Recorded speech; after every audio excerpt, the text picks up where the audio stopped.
સરકારનો કાયદો એવો કે 9 મીટરનો રોડ હોય એટલે તમારે સારું નહીં બને. બાજુમાં હા ચીકુઈ જતું રહ્યું પેલી બાજુ. હા, દૂધીનો તળાવ.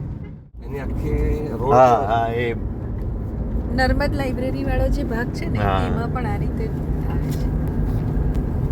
મસ્ત. એ આપણને કઈ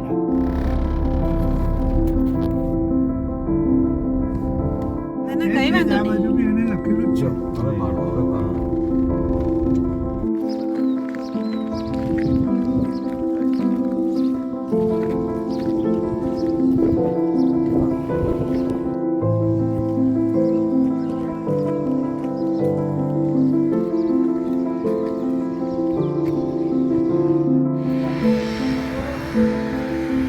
ઓહો કેમ છો? જય શ્રી કૃષ્ણ. હા એક જ મિનિટ.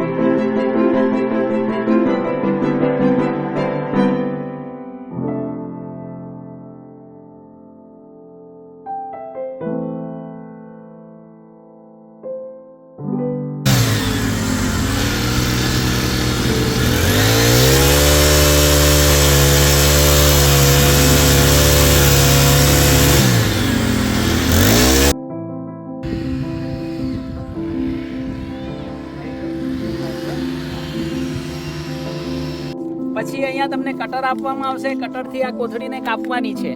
આ કોથળી કપાઈ ગઈ, પકડી લે, ઉતારી દઈશ. આ કોથળી કપાઈ ગયા પછી એને ધીમે રહીને આ માટી છૂટી ન પડે એ રીતે આમાંથી એને કાઢવાનું છે.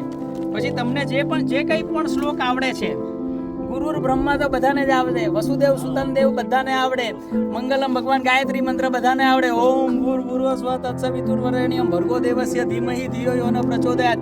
જે શ્લોક આવડે, શ્લોક નહીં આવડે તમારા ઈષ્ટદેવનું, બાબા સ્વામીનું, ગુરુદેવનું નામ લઈને એને ધીમે રહીને ખાડામાં મૂકવાનું છે. જો ખાડો ઊંડો હોય તો અહીંયા એને થોડો પૂરી દેવાનો. આ બાજુ ધ્યાન આપો. આ પૂર્યા પછી એમાં આજુબાજુમાં બરોબર માટી ભરવાની છે.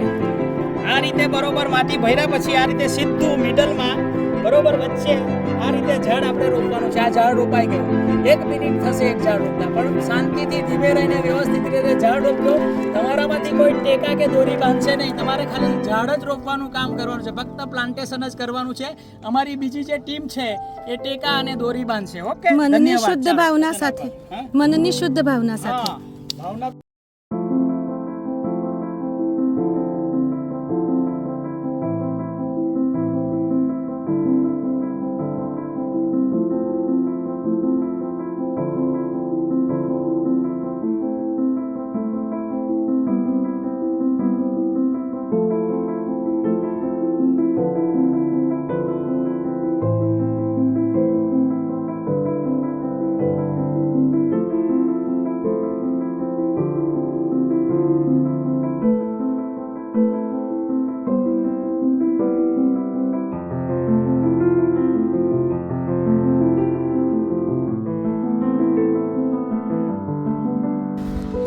ઝાડવે ઝાડવે જંગલ કરીએ, ચાલને કઈ લીલું કરીએ.